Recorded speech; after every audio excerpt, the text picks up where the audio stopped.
to the Houston Roundball Review Takeover of the lunch break, Throwback Thursday. I'm KG Kris Gardner, owner of the Houston Roundball Review. On today's show, catch up on some H-Town schedules, results for the teams, some press conferences from Coach Kelvin Sampson and WVU Ross Hodge, all that and more here on today's Takeover. Enjoy the ride.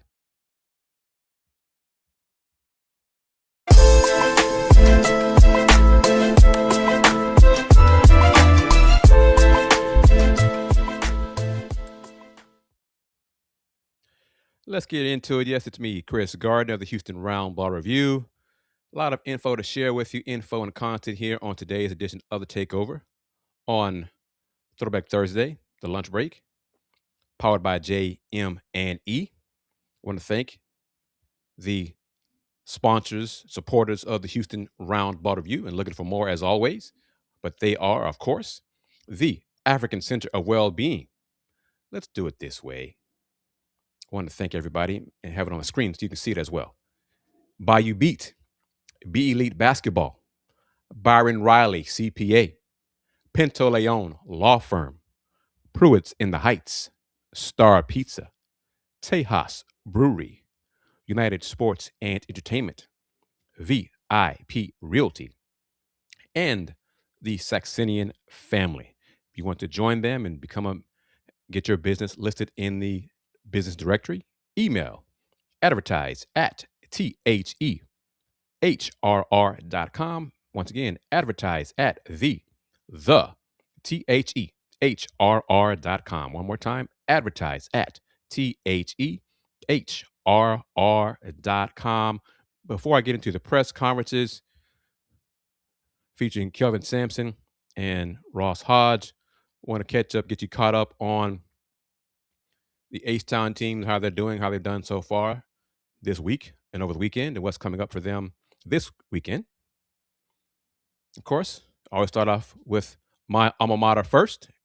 The Houston Cougars men's team improved to 16-1 overall, 4-0 in the Big 12 with a 77-48 win Tuesday night over West Virginia. The Mountaineers were coming off an 11-point home win over Kansas on Saturday. Yeah, they didn't get that on Tuesday night as the Cougs laid it to them. Milos Uzan made 5 of 9 threes. Houston had a balanced attack offensively. Defense is getting better, more cohesive. The more they play together, the more they practice, they're getting better defensively. Offense comes in, ebbs and flows, but the defense is becoming a constant. So that should be a positive going forward. Next up for them this Sunday, the 18th, 5:30 p.m. Central Time against Arizona State, home game inside Fertitta Center. One more time, 5:30 Central. Game can be seen on ESPN. Houston Cougars women's team lost Tuesday, 71-59 at Texas Tech. The Red Raiders improved to 19-0. Who'd have thunk that? I know I didn't. I did not see that on my bingo card this year. But Houston women's team under first-year head coach, UH head coach, Matthew Mitchell, is now 6-11 overall and 0-6 in Big 12 conference play.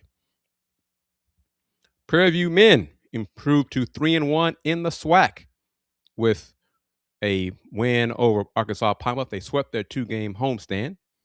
First up Saturday, a 1-point win over Mississippi Valley State, 70-69.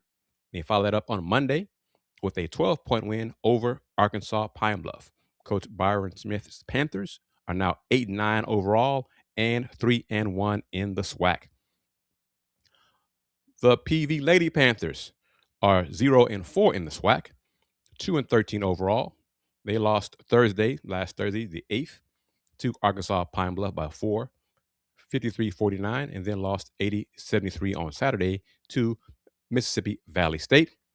Their next game, January 15th, at Alcorn State, 6 p.m., followed by, on the 17th, 1 o'clock tip-off at Jackson State. I know that game against Jackson State can be seen and carried on SWAC TV.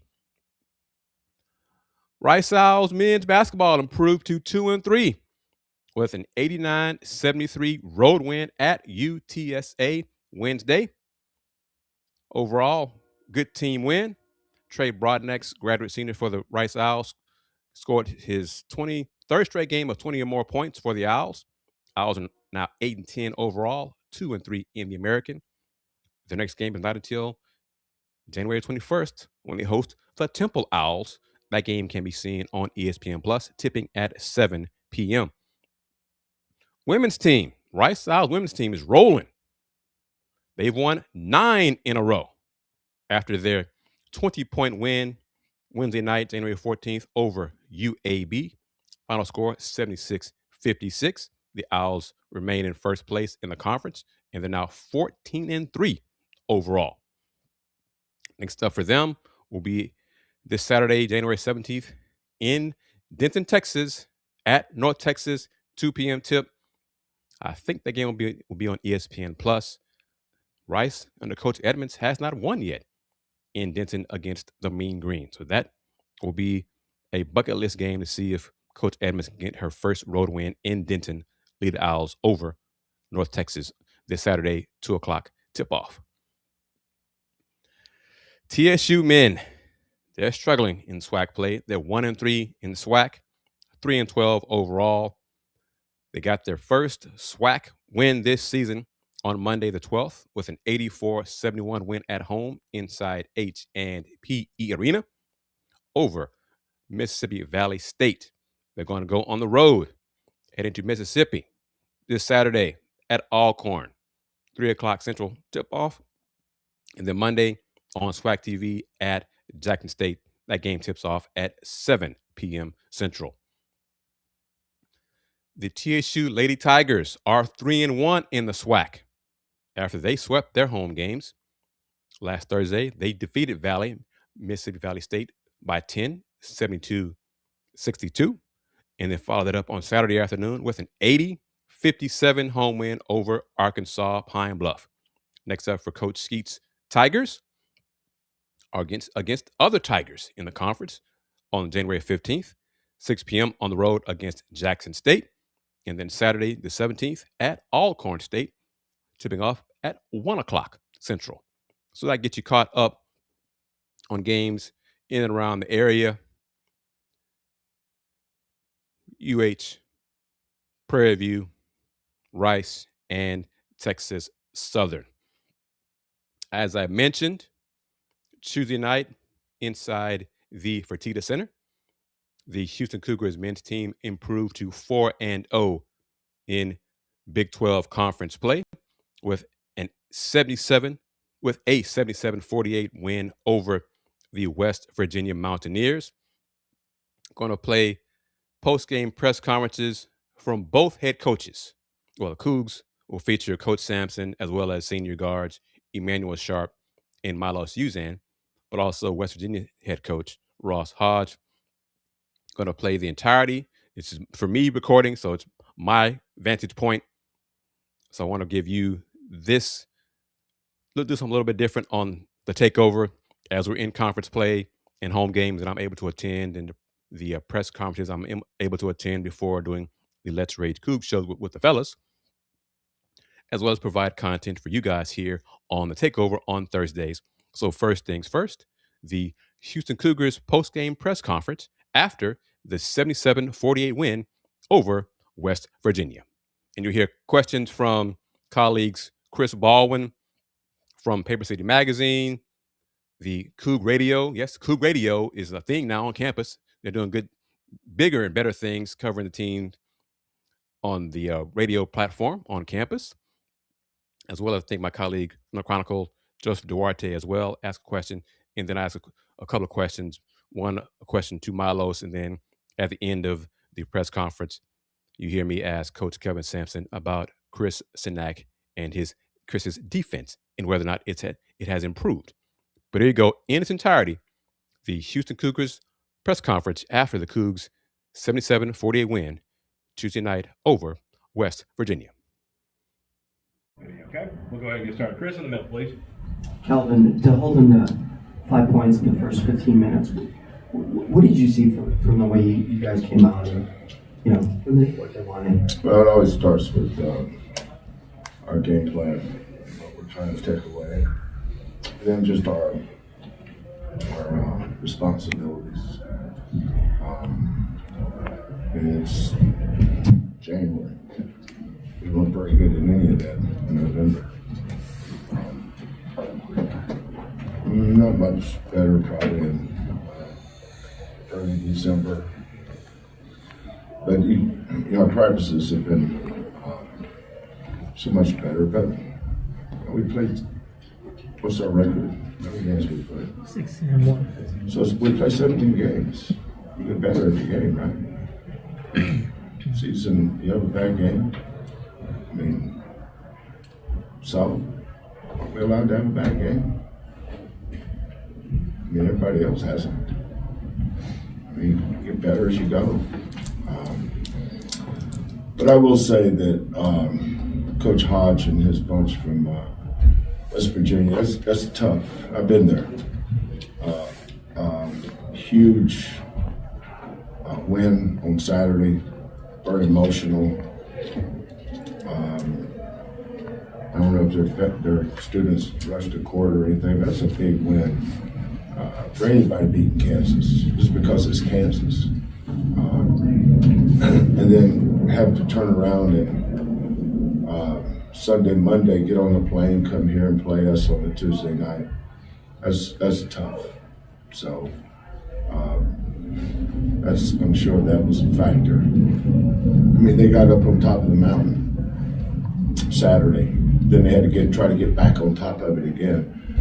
These kids are human beings. So I would say that had something to do with the game at some point. Ron from Hoop Radio. Coach, you were able to get JoJo involved early. He had the and one on the opening play, and a few possessions later, he hit Kris for that cut to the dunk. As JoJo develops his touch more, and becomes more of an offensive threat, what does this open up for your offense? Not much. I mean, it's not like we're going to throw it to him 20 times a game. JoJo's, I have no idea how many points he averages, but I don't have any plans to run our offense through him. I actually like it better when they double him because he's such a good passer. And, we had a guy, we had some guys in the past, so we had a guy named Josh Carlton. You were probably in 8th grade when he was here.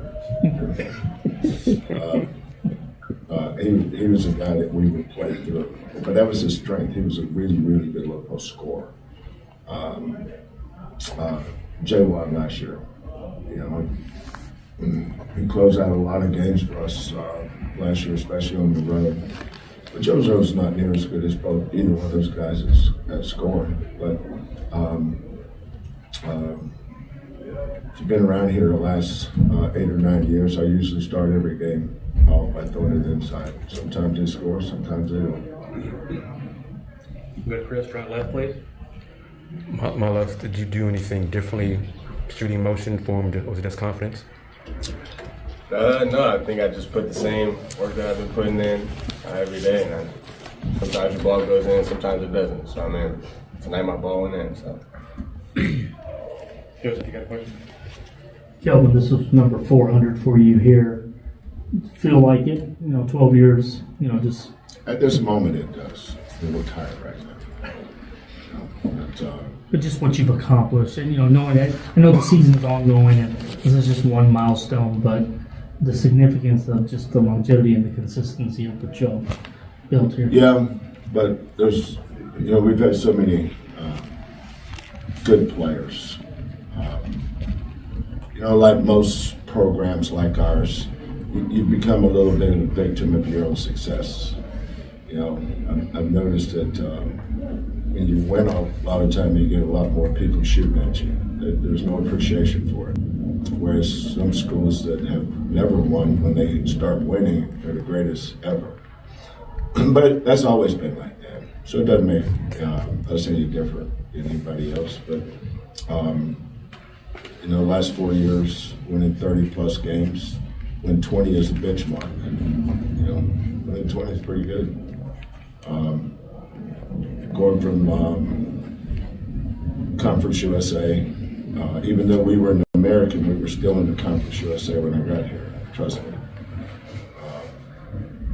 But going from the American to the Big 12 and what these young men have accomplished, I owe everything to them.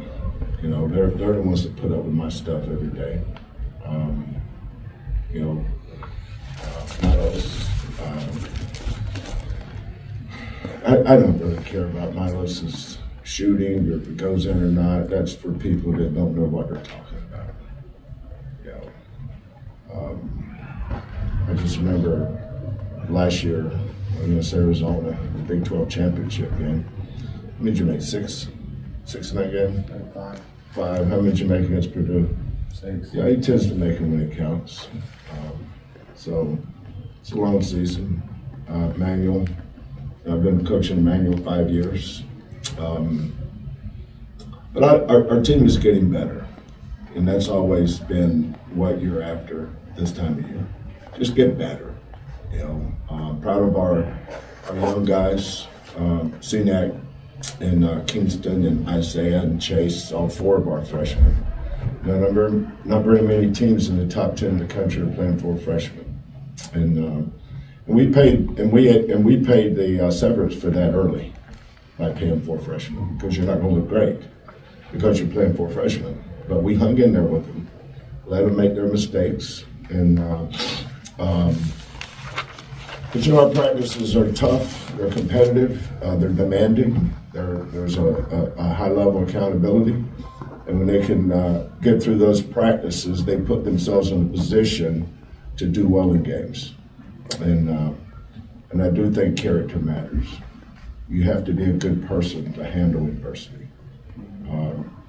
Because if you don't, then you're dealing with attitude issues, and I don't deal with that.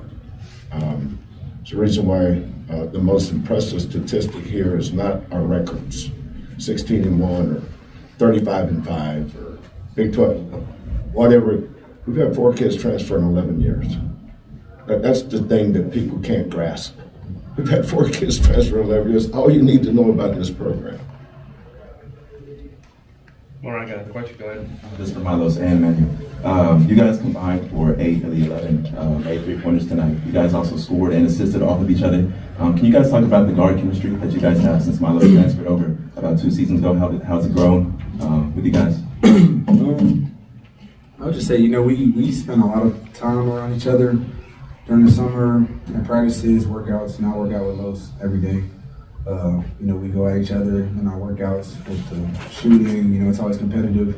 We just built that chemistry over time, and then, you know, especially with Kingston coming in, you know, we spent a lot of time in practice going at each other, against each other, playing with each other. So, like Coach said, you know, the more we play, you know, the better we'll get. So, you know, we're building that chemistry, and I just think, you know, whenever the ball's moving, you know, that's the good thing about all 3 of us is that we're unselfish.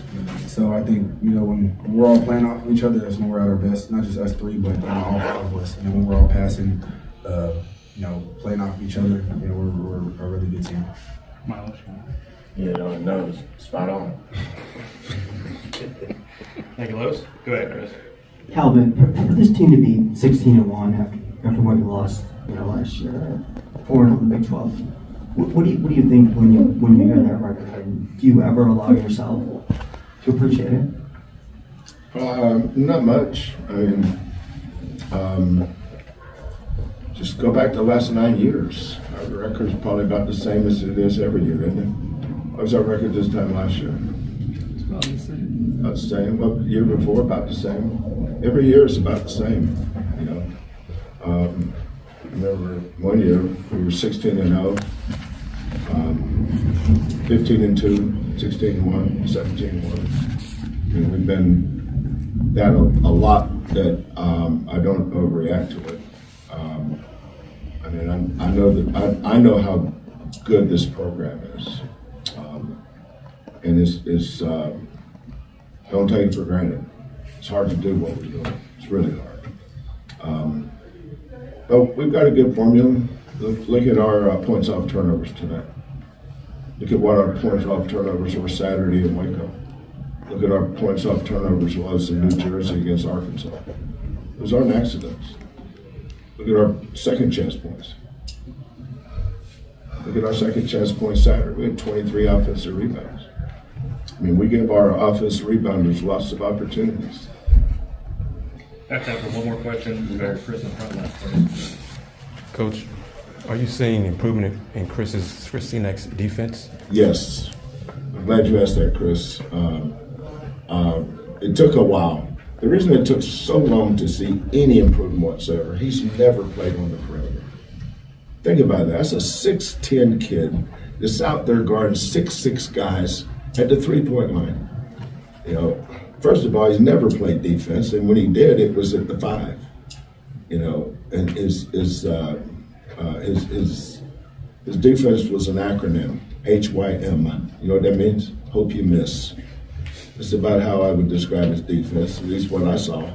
And he's never played defense, nobody told him to.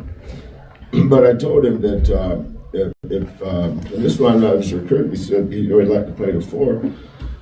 I said, I'd like to win the lottery. I mean, there's a lot of people like to do stuff they probably can't do. I don't know if you're going to be able to play the 4. We'll give you a chance. But if you can't, you can't. You know, it's more important that we win than him failing at the 4. I'm not going to put our team in jeopardy. But let me tell you something about Kris Gardner. I love that kid. I love him. He never has a bad day, and I have wore him out. Milos and Emanuel tell you, he's never, ever not looked me in the eye. He's never had 1 ounce of bad body language. He's never, ever been late. He's always one of the first ones there, last ones to leave. He is like a huge sponge. Wherever he's playing in the NBA down the road, that team is going to be lucky to get him.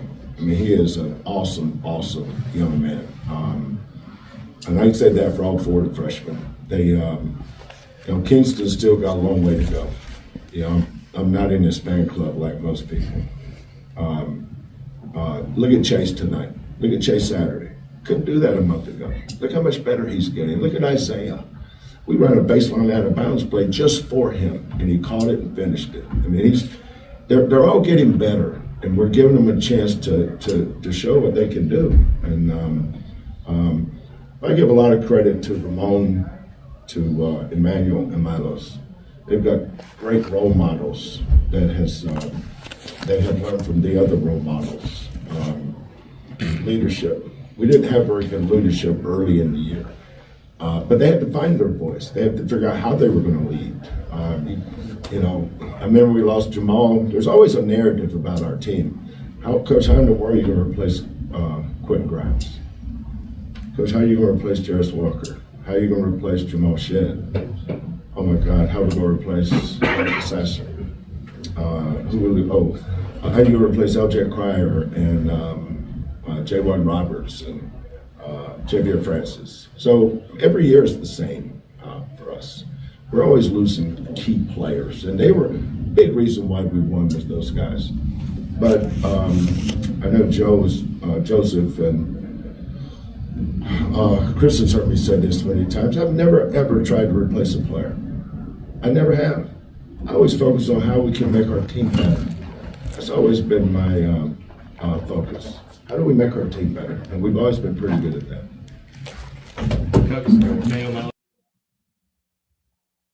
There you have it. Press conference featuring head coach Kelvin Sampson and seniors Emanuel Sharp and Milos Uzan.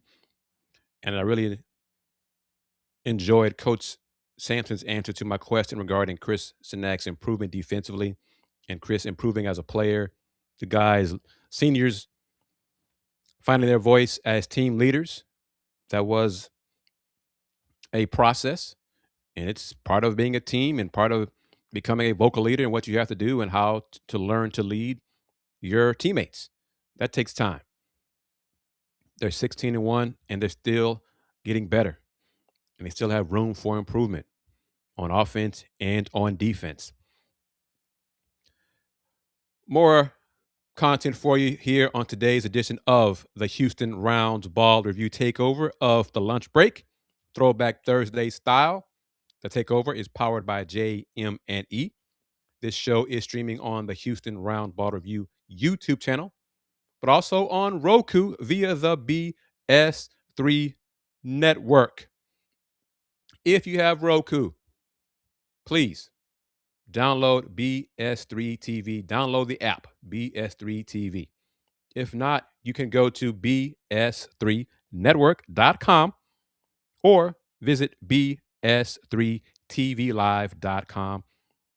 You get that app, you can watch this show, of course, The Takeover, as well as other shows, and also even editions of other Houston Roundball Review Media Group shows, such as Folks Talking Sports with my colleagues. So please download the app, support BS3, support the Houston Roundball Review. And as I get ready to play the promo for BS3 and the lead into the rest of the content for today's show, which includes some Rice Owls news, hoops news, and a lot of Big 12 basketball news, and the post-game press conference and comments from West Virginia head coach Ross Hodge, I'd like to get the perspective of the opponents after they face a Houston area team. Coach Hodge had some cool comments to say about Coach Sampson and the job he and the staff and the program and the players have done. So I'll bring that up to you after you learn a little bit more about what BS3 TV is all about. And the Takeover, we'll be back in 90 seconds.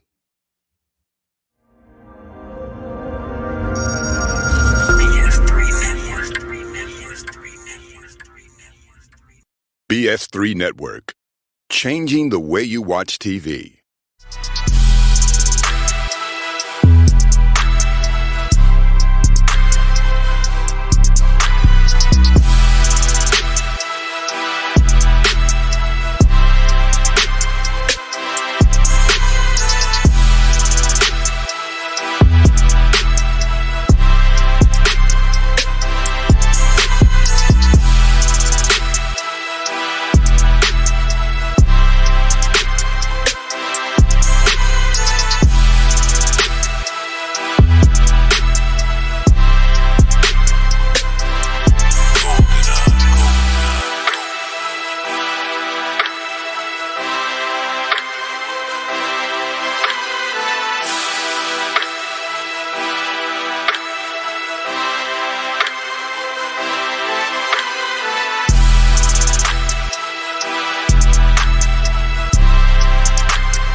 Welcome back to today's edition of the Houston Roundball Review Takeover of the Lunch Break, Throwback Thursday edition. The Takeover is powered by JM&E, and you're watching either on the Houston Roundball Review Facebook page, the Houston Roundball Review YouTube channel, or on Roku, courtesy of the BS3 Network. If you missed the first part of the show, played post-game press conference from Houston's Kelvin Sampson, Emanuel Sharp, and Milos Uzan after their 77-48 win over West Virginia. I'm going to share some Rice Owls hoops news with you, then some more Big 12 news, and then play the post-game press conference from Mountaineers head coach Ross Hodge and what he had to say about facing the Cougs, losing to the Cougs, and what he wanted his players to learn and take from the game against the Cougs. But first things first, Rice Owls hoops news. As I said earlier in the show about Trey Brodnack's Rice Owls guard, scored his third straight 20-plus point game in Rice's Wednesday win on the road over UTSA. Well, earlier in the week, Trey Brodnack was named to the American Conference Honorable Mention team, his second honor this season and the fourth of his career. He led Rice to a 1-1 record on the week, averaging a team-high 21.5 points and 4 assists, while adding 3.5 rebounds and 2 steals. He began the week scoring a season-high 22 points, including 18 in the second half, and grabbing three rebounds to lead Rice to a 66-64 victory at Wichita State. Its first ever victory at Wichita State. Wow. He followed that up by scoring 21 points, including 17 in the second half. Noticing a trend here, 18 second half, 17 in the second half. He also added a season-high 7 assists and pulling down 4 rebounds against Charlotte. It's the first time in his career with back-to-back 20-point games. He's now done it 3 straight times. On the week, Broadnex shot 47.1% from the floor and 75% from the free throw line. Rice Owls women's hoops. Luann Battistone named to the American Honorable Mention. Battistone powered the Owls past the Charlotte 49ers with a career-high 20 points on 7 of 13 shooting with a 4 of 6 clip from three-point range. Battistone added 2 rebounds, an assist, block, and steal in the win. Battistone set a career high in the second quarter alone, scoring 15 of her 20 points in that quarter. This is the second time this season Battistone has led the team in scoring. And oh, by the way, she comes off the bench. So yes, keep that in mind. That production is coming off the bench. Big 12 hoops news. BYU's Richie Saunders was named Player of the Week, and West Virginia's Honor Huff, who faced the Cougs Tuesday, was named Newcomer. They captured the Big 12's weekly awards for their performances to lead their teams to 2-0 last week. Saunders averaged 27.5 points, 11 rebounds, and 3 assists, helping those other Cougars tie their program record with their 12th consecutive win while ranked. Saunders scored a career-high 31 points, going 10 of 13 from the floor, while adding 8 rebounds, 3 assists, and 2 steals in the 104-76 win over Arizona State. Saunders followed that with his second career 20-plus point, 10-plus rebound game in the 89-84 win at Utah, a Holy War matchup, scoring 24 points and adding 14 rebounds. It is Saunders' third career Big 12 Player of the Week honor and his first this season. Honor Huff averaged 23.5 points and 7.5 rebounds to help the Mountaineers to a pair of wins, including the program's first AP Top 25 victory under first-year head coach Ross Hodge. In the 62-60 win against Cincinnati, Huff poured in 24 points and added a career-high 8 rebounds as he scored 5 of WVU's last 10 points that erased a late 5-point deficit. Huff followed up with 23 points in the 86-75 win over number 22 Kansas, adding another 7 rebounds while making 4 3-pointers. So 8 rebounds, 7 rebounds for a guy who's probably 5'7". It is Huff's first Big 12 Newcomer of the Week selection. Saunders and Huff were joined on the Big 12 starting 5, which recognizes strong performances across the league, by Arizona State's Masamba Diop, Houston's Kingston Flemings, and Kansas's Darren Peterson. Diop had 21 points and 9 rebounds to lead the Sun Devils to an 87-84 win against Kansas State, while producing 22 points and 9 rebounds at BYU. Fleming scored 23 points and added 5 assists in the Cougars' 69-65 win over number 14 Texas Tech, then added 10 points and 7 assists in the 77-55 beatdown at Baylor. Peterson made the clutch free throws with 1.4 seconds left to send the game into overtime against TCU. TCU gave that game away, boy. But it was part of a 32-point performance in the 104-100 victory, then scored 23 at West Virginia. In total, the composite starting five: Masamba Diop from Arizona State, Richie Saunders, BYU, one player of the week, Kingston Flemings, Houston, Darren Peterson, KU, and then Honor Huff, WVU, was named newcomer of the week. Big 12 women's basketball: Texas Tech's Bailey Maupin, player, and Kansas's Jalea Davis, freshman. Get used to seeing Jalea Davis' name a lot the rest of this season in Big 12 play. But they collected weekly Big 12 Women's Basketball Awards for the 10th week of the 2025-26 campaign. K-State's Tess Hill, TCU's Olivia Miles, and West Virginia's Jordan Harrison also earned selections to the Big 12 starting five, which highlights strong performances from around the league. Maupin led Texas Tech to road victories over West Virginia and Cincinnati, while earning Tech's first Conference Player of the Week nod since 2023. The 71-66 win over the Mountaineers was the Lady Raiders' first in Morgantown since January 14th, 2015, while the 71-60 win over the Bearcats was the first over UC in program history. The two victories marked the first time Texas Tech has posted back-to-back road wins in league play since the 2004-2005 season. I saw that. That blew my mind. Maupin led the team against WVU with 27 points and a career-high 4 made three-pointers while shooting 53.3% from the field and 57.1% from beyond the arc.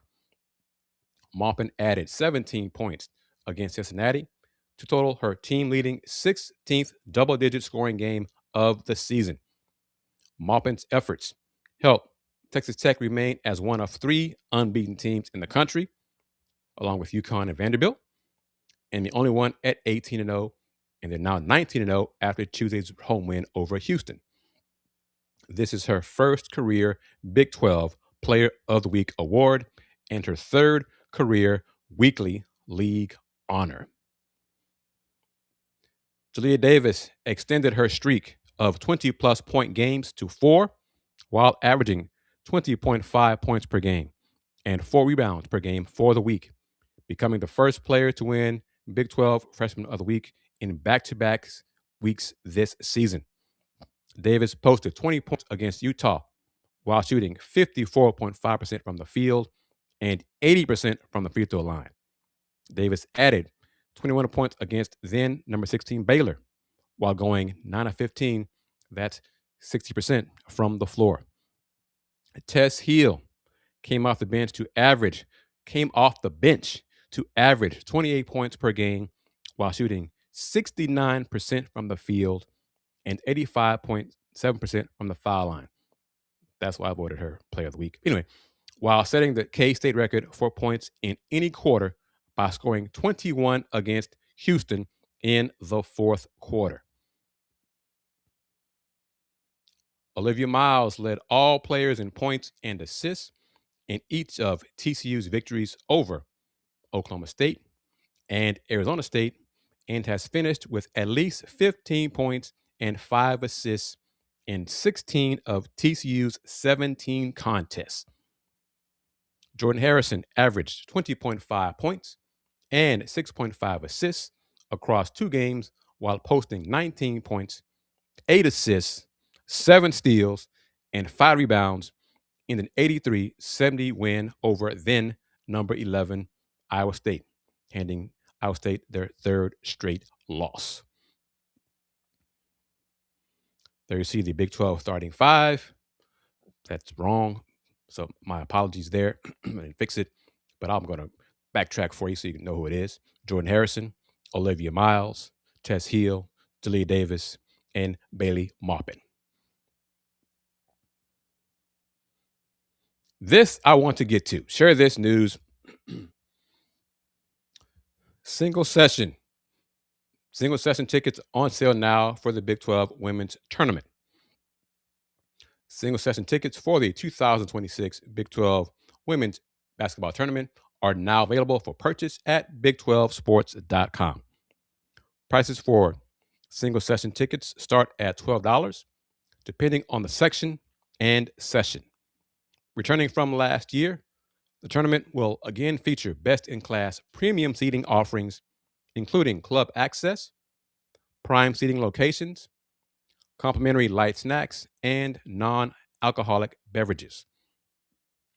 All 15 games of the tournament can be seen at Kansas City's T-Mobile Center from March 4th through 8th or 9th, featuring all 16 Big 12 women's basketball programs competing for the conference's postseason title and an automatic berth in the NCAA tournament. The top 4 teams in the league's regular season standings will receive a double bye into the quarterfinals, while teams that finish the year 5th through 8th will receive one bye into the second round. The championship game will take place Sunday, March 8th at 4 p.m. Central on ESPN, unless BYU advances to the final, in which case the title game will shift to Monday, March 9th at 3 p.m. Central. Game times and television designations have also been announced. Multi-session tickets remain available and can be purchased at big12sports.com. The price level, the single session price, courtside lounge, table, price range is $77 to $162. Courtside premium, $57 to $101, includes club access with light food and beverages. Sideline premium reserved, price range $41 to $61, includes club access with light food and beverages. Sideline reserved, $17 to $37 is their price range. Then lower level, general admission, $12 to $24. Next will be the schedule. You see the first round starting on Wednesday, March 4th. First game of the tournament, the 12th seed versus the 13th seed. And then games 1, 2, 3, and 4. All 4 of those first round games will be streamed on ESPN+. That'll be a theme. Second round on Thursday, March 5th. Games 5, 6, 7, and 8. Those 4 games, ESPN+. The quarterfinals, Friday, March 6th. Game 9, the number 4 seed versus the winner of Game 5. 11 a.m. Central on ESPNU. So it's something different, ESPNU. Game 10, also ESPNU. Alas, games 11 and 12, ESPN+. That's quarterfinals. Semifinals. Saturday, March 7th. ESPN+. Both games, ESPN+. The final, the championship game, Sunday, March 8th. Most likely because I don't see BYU getting this far. That game will be on ESPN. So the majority of the Big 12, let me put my shiny bald head on screen. The majority of Big 12 women's basketball tournament games will be on ESPN+. 2 quarterfinal games on ESPNU. The title game on ESPN. The rest of it on ESPN+. Big 12 Commissioner Brett Yormark said he was doubling down on more linear exposure for Big 12 women's basketball. Yet, the Big 12 women's basketball tournament, majority of the games will be on ESPN+. I'm sure the coaches are not happy with that. They have to do better with that. They have to do a better job convincing True TV, TNT, those linear networks that are partnering with Big 12 men's basketball to start showing Big 12 women's basketball. Got to do it. 3 games out of a Power 4 women's basketball tournament on a linear network. 3. out of, what is that, 12, 15, 15? 3. A Power 4 conference. 3 are on a linear network. Got to do better. Got to do better. Closing moments of today's edition of the Houston Roundball Review Takeover of the lunch break. Sticking with the theme of Big 12 content here on the Takeover on Throwback Thursday, powered by JM&E. Now the post-game press conference featuring West Virginia men's basketball head coach Ross Hodge to hear his comments and thoughts after his team lost by 29 points to the Houston Cougars men's team Tuesday night inside Fertitta Center. To give Coach Sampson and his staff and his team a ton of credit, having a good old-fashioned tail whipping. You know, there's a reason they are who they are, and it starts with their level of physicality and their ability to do simple things at an incredibly high rate of physicality and attention to detail, and they can repeat those things over and over and over again. And so give them a lot of credit. I didn't think we played very well. I didn't think we had a great start, but they had a lot to do with that. And, I liked how we stayed together as a group. But, again, I didn't think our fight and our toughness and our defensive execution on top of, you can't do both. You can't, miss some open threes, miss some bunnies, miss free throws, and then, not defend at a high enough level to kind of keep yourself in the game. So give them a lot of credit. Thought they were great tonight. And with that, I can open up questions. We have a microphone for questions too, so if you have a question.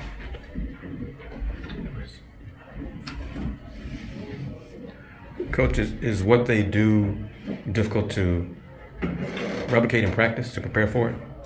Yeah, I mean, again, you can walk through, their monster double of the post and the aggression that they have in their ball screen coverage defensively, but it's hard to simulate. It's hard to simulate Tugler's length and activity and the physicality with which they do it with. And they do a great job rotating. Their closeouts are very disciplined. Very rarely do they take shot fakes. And there's just a consistency, again, and a repetitive nature of their ability to rotate, close out, guard the ball, keep the ball out of the paint, and not let you get the ball close to the basket. And we were able to make a couple, make enough three-point shots there at the end of the first half early.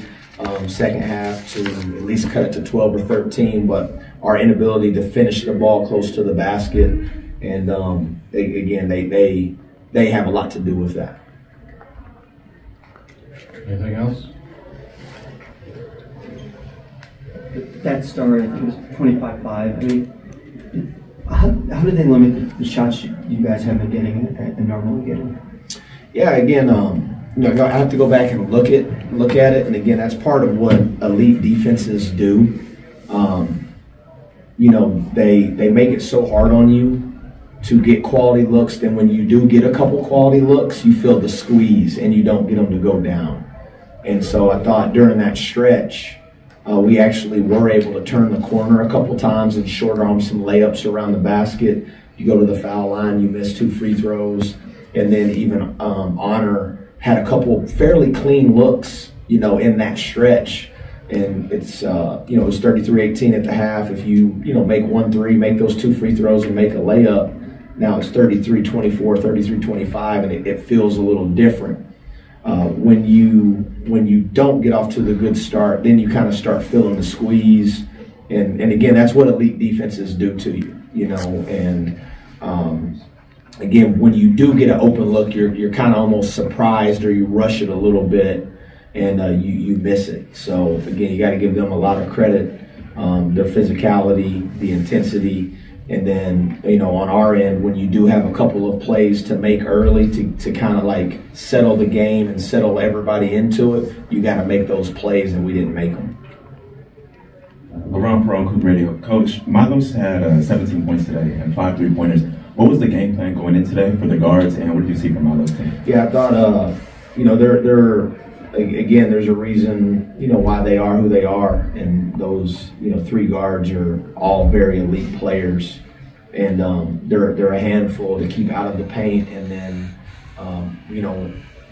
you have to kind of, you want to show gray jerseys. We were in gray tonight, so you want them to see bodies, but I didn't think we got out quick enough. And then to Milos's credit, he made a couple difficult ones. Got a couple easy ones to go in early, and then he made the one where he shot faked and sidestepped it and made a couple late shot clock plays. And that's what you would expect from a senior guard that's played the national championship game. And I thought at times we did a good job of getting them contested and keeping the ball out of the paint. And then there were a couple that were just a little too easy. Then when a great player sees a couple go in, then they start making the difficult ones. Any other questions? Coach, what do you want your players to take from this game? Yeah, I thought, again, I thought our togetherness was good. Even in the midst of a difficult game and difficult stretches, I thought our communication during huddles and timeouts was good enough. And you want to get to the, what you would like to get from a visual standpoint is if someone was just watching your team play, they wouldn't know if you were up or down just by judging your body language, your tight huddles and free throws, your collective togetherness. I thought that was good enough. Like I said, I just didn't think the 5 guys that were actually in the game, I didn't think our fight and our execution and even maybe a little bit of, belief, which starts with myself, that to come in here and win, is very obviously very difficult to do. And you got to have multiple guys play very well. And we just didn't. And again, that's life in the Big 12. And again, that's what, in my opinion, makes what Coach Sampson and his staff and his players in this program has done is the consistency with which they show up night in, night out, and find ways to win regardless. They have a big win on Saturday at Baylor, and then they're able to replicate that time in, time out. And again, you look at some other teams, ourselves included, maybe you get a big win, and then you got to come out and do it again against another great team. And, again, you just saw the difference in like physicality and execution really from the jump. Coach, thank you. Thank you. Coach. There you have it. Ross Hodge, West Virginia men's basketball head coach, his post-game press conference after Houston's 77-48 win over his Mountaineers on Tuesday night inside Fertitta Center. These final minutes of today's takeover of the lunch break. I want to squeeze in, if I can, some American Conference hoops news in general. I want to acknowledge the players of the week. On the men's side, Kanan Carlisle Jr. for Florida Atlantic. He helped lead one of 3 Owls teams in the American to a pair of conference victories last week by averaging 21 points, 4 rebounds, and 2 assists. The junior guard had 25 points, 5 boards, and 3 steals against UAB on January 7th, and added 17 points and 3 rebounds as the Owls defeated Memphis on January 11th. Freshman of the week, Adriel Nyora from South Florida came off the bench to aid the Bulls to road victories at North Texas and Tulsa, averaging 4.5 points and 4 assists per game.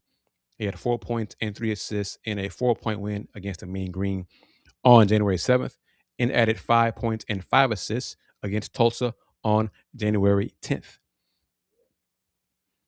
Women's hoops, swept by Tulsa.